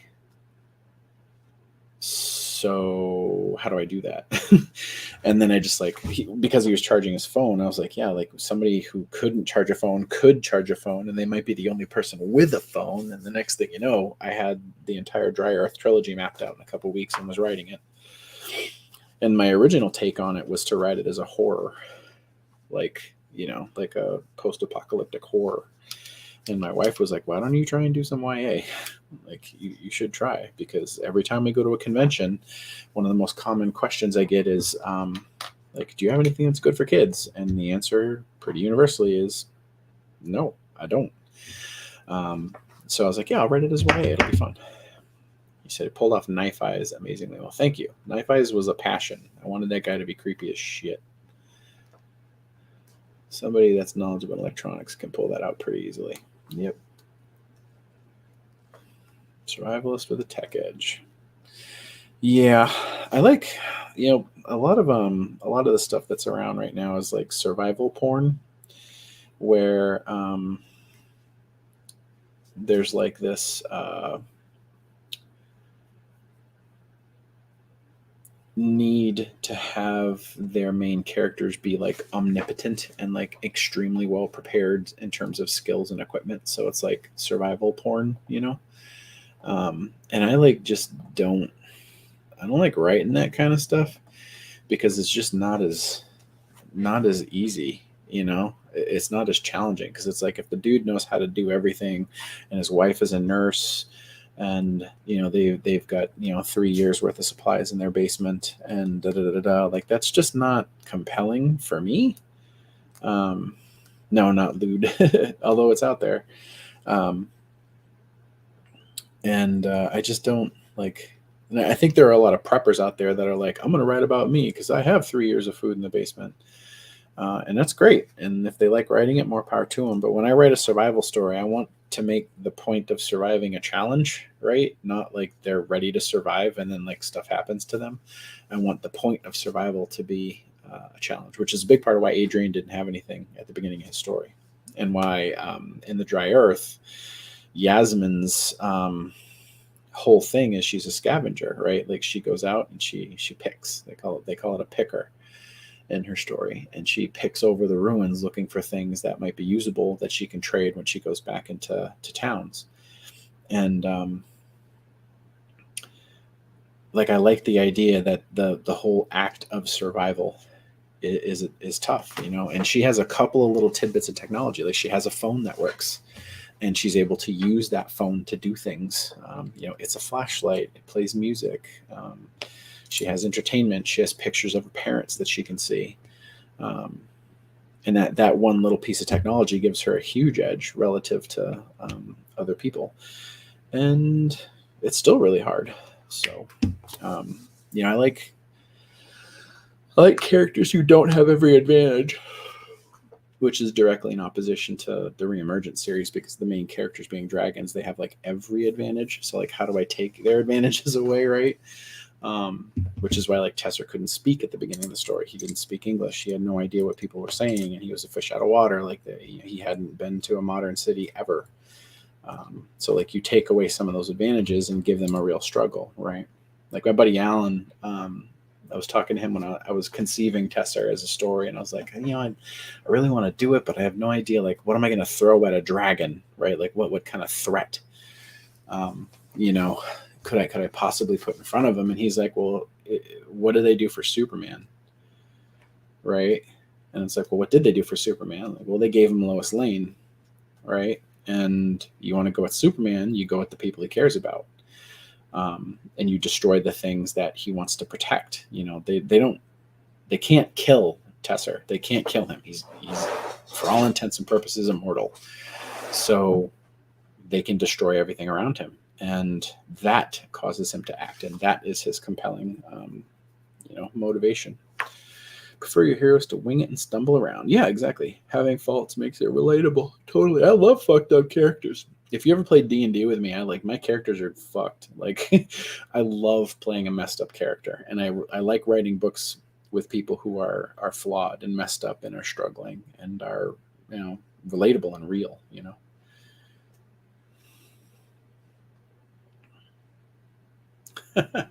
No, well, my tech consultant. Yeah, I don't know shit about electronics. I can plug stuff in. I can troubleshoot the internet. I'm okay with software, but when it comes down to like circuit boards and stuff like that, I'm lost. Not a skill set I was ever able to develop.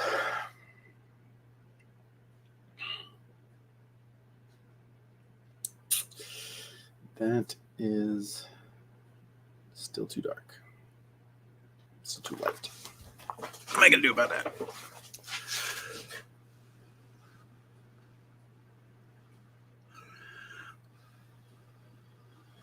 I'll probably put more of that down, actually. Currently running a padlock to Hexblade and Hedekal. Nice. Warlocks can be really fun.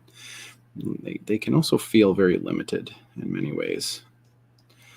I had a main character that was a warlock, and he was Pact of the Tome in 5e, and he had a ton of utility. But the campaign we were playing in was not like a role-playing heavy campaign. It was more like hack and slash. And I built this like great utility character that had tons of personality, and he was completely useless in a fight. Like, he basically had Eldritch Blast. And I was like, all right, well, this is a cool character, but he sucks for this campaign. So I'm going to make a different character. So I went with something that was like pure DPS. I did like a Paladin Gloomstalker, Sylvan Paladin Gloomstalker, and he was like all burst damage. Would that be grounds to play an Artificer in D&D? Yeah, absolutely. Artificers are super fun. But yeah, Zephyr Zunner, the gnomish warlock, who was absolutely convinced he was a cleric. Certain of it. Like, without a shadow of a doubt, he thought he was a cleric.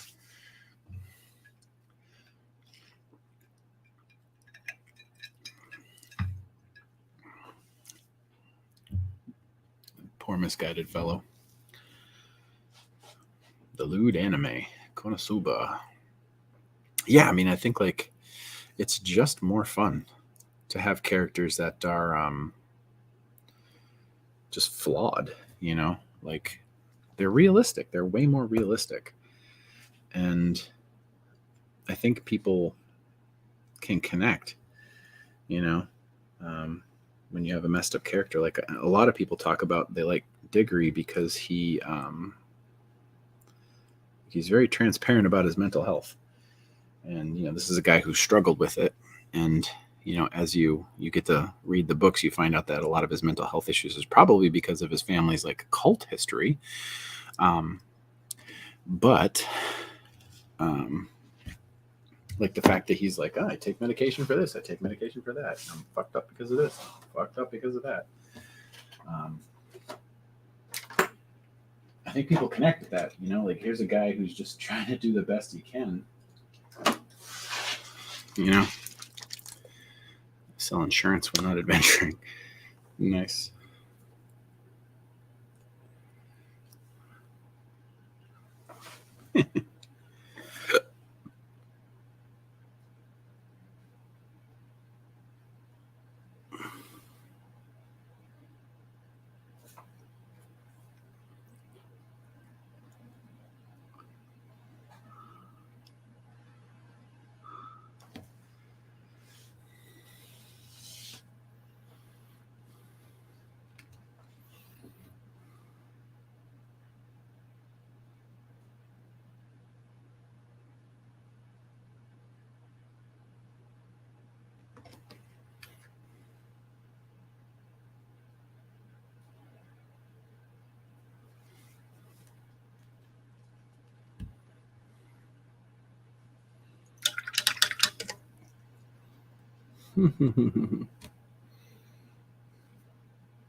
Yeah, I posted the other day, my artist buddy Jason DeBee, who I've been working on the Rock Jockeys project with.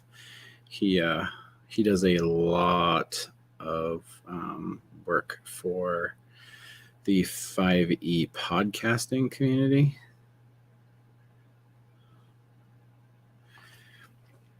And he does like all the character sketches for the dungeon run, I think it is. And he really liked my character Bormian, which is the Warforged fighter cleric that I'm playing in my buddy JB's campaign. And he liked the character so much, he drew a sketch of it just for fun and posted it. And I was like so happy, because he's a cool looking character. Like I designed him on Hero Forge, and he's fun, you know.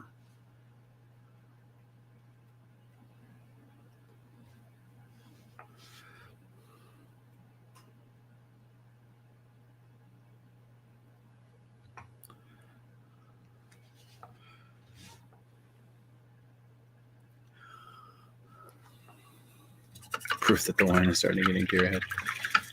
Forging. I read this really great article about Post Malone the other day. I think it was a Rolling Stone or an Esquire article. And he's just like a giant, rich, famous geek. Like he plays Magic. He does, you know, nerd shit. He loves the Lord of the Rings. And he just bought this, you know, estate up in Utah a few years ago. Sound like Bob Ross. Paint a happy little troll right here. And the interviewer was, you know, interviewing about like, you know, what do you do with all your money? And he's like, I bought a forge. Like I make swords, dude. And he like was just like so excited about the fact that he was able to build a forge on his property, and was like starting the hobby of making swords. Like that gives me so much pleasure to know that somebody, you know, made their money and then is like enjoying it meaningfully, doing stuff that like they've wanted to do since they were a kid. Like that really appeals to me.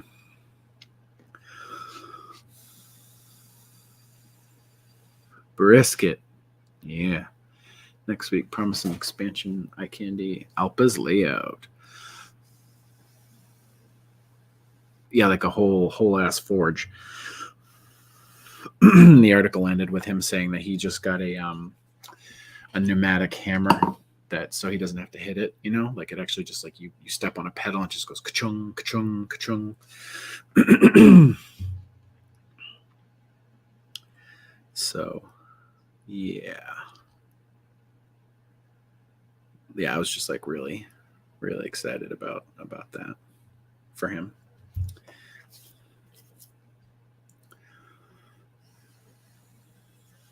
Yeah, like a hydraulic press, but they call it an air hammer because I don't think it's actually hydraulic. I think they use compressed air, you know. And you know, you step on the pedal and you know you set the height adjustment or whatever. I don't know exactly how they're operated, but they basically have like a hammer head that comes down on a piston and just like hits the steel, you know, the iron as you're forging it. And instead of like having to do it and then turn it and then do it, it basically just does it all for you. So you can hammer and forge much faster.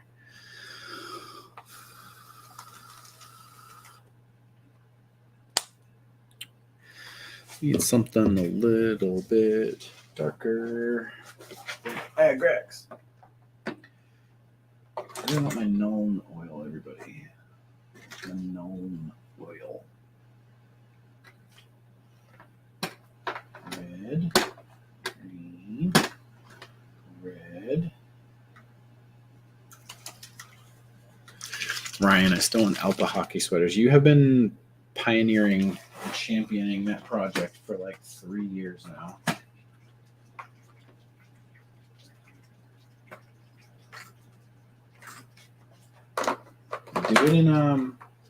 Do it in the Ring family. See if anybody will bite.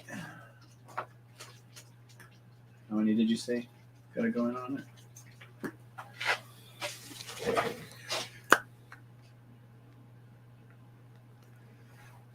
It's like a little bit redder. We've been noiled.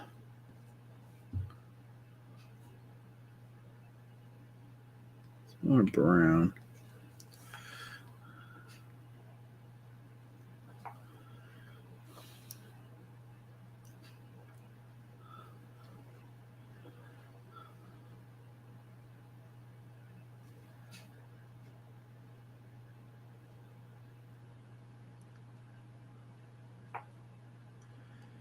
It's a little thicker. I like that.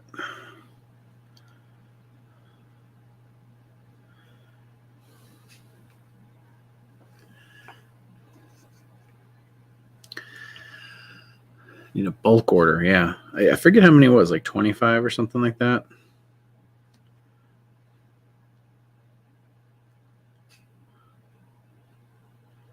You and I had been going back and forth about it like a year ago.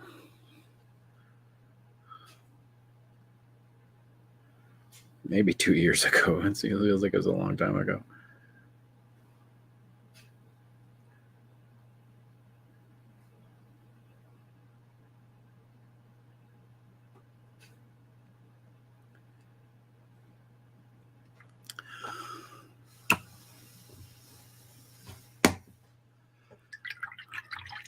It would be fun to have a jersey of that.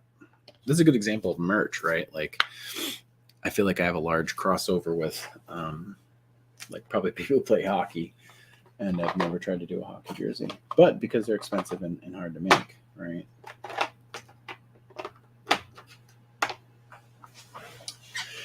Yeah.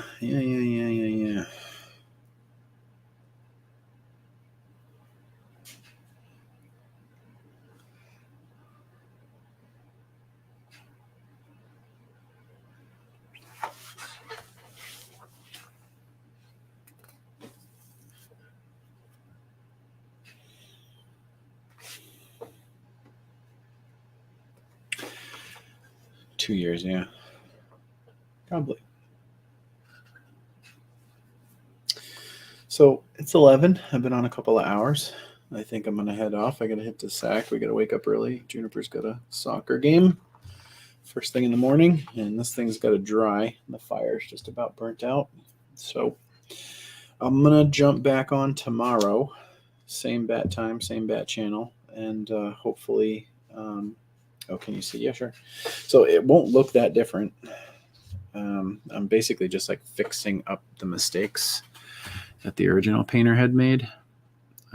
So like the collar of his wife beater, like the paint lines were inconsistent, and he had a tear in his ear. I don't know if you can see that, but the tear was just painted gray, and it should have been painted, bloody like a wound. So I bloodied that up.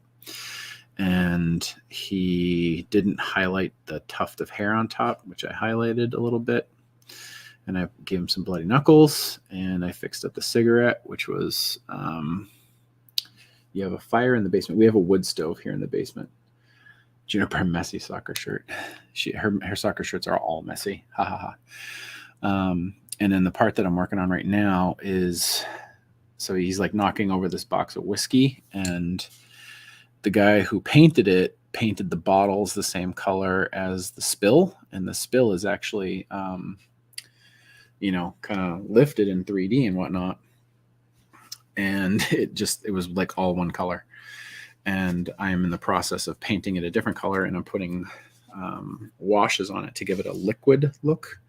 And then once that's dry, I'm going to go back and seal the whole thing with a matte sealant to like lock it all together. And I don't know if you can see, but like on the box, right where his knee is right here, I don't know if you can see it, but it's like shiny where it meets.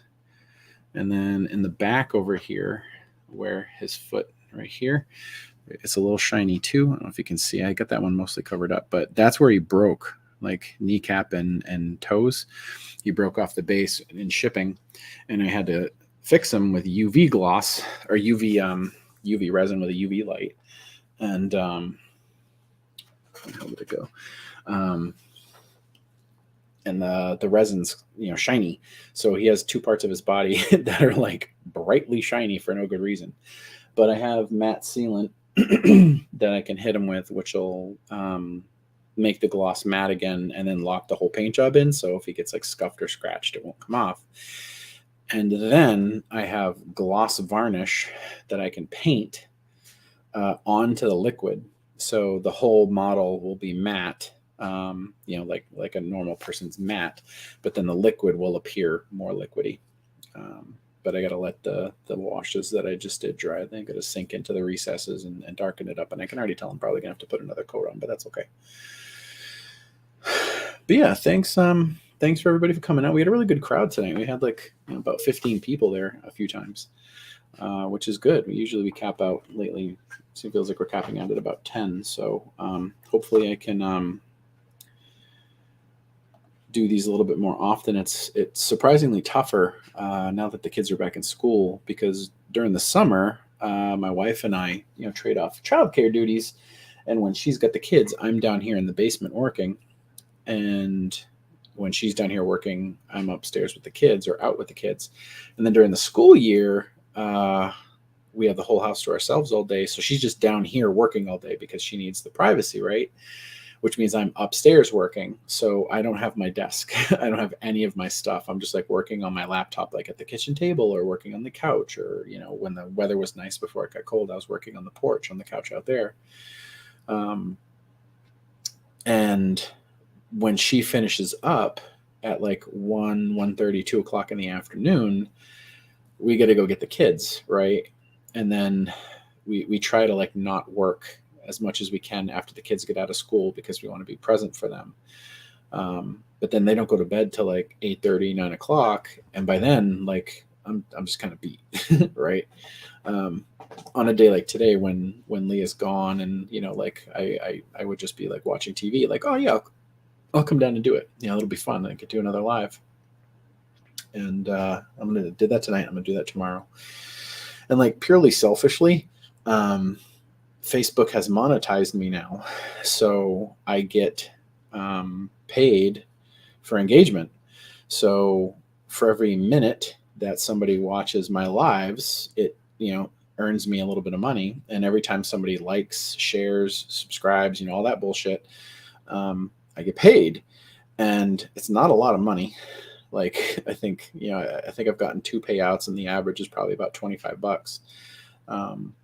But like, if I can just do these and make an extra $25 a month, like, why not? Right. Like, it's fun to chat with people. I love answering questions. It's not particularly hard to do. Like the setup I've got is pretty worked out. And why not? Right. So yeah, so I'll be back tomorrow. $25 is $25, right? Yeah, probably about 9 o'clock, unless the kids stay up really late. And then we've got a lot planned for them tomorrow. So Nana's coming, and Gingerbread has a soccer game, and Willow's got some Girl Scout stuff. So hopefully they'll settle like they did tonight. And I'll be back. And tomorrow we'll focus on AUD stuff. I have a lot to talk about with AUD. The hardcover stuff, the soft relaunch, the rebranding, audio stuff getting kind of tweaked and changed and whatnot. So there's a lot to talk about with that. But yeah, for tonight, thank you, everybody. You're all very kind and sweet, and not nearly as annoying as I find myself to be. So talk to you guys tomorrow.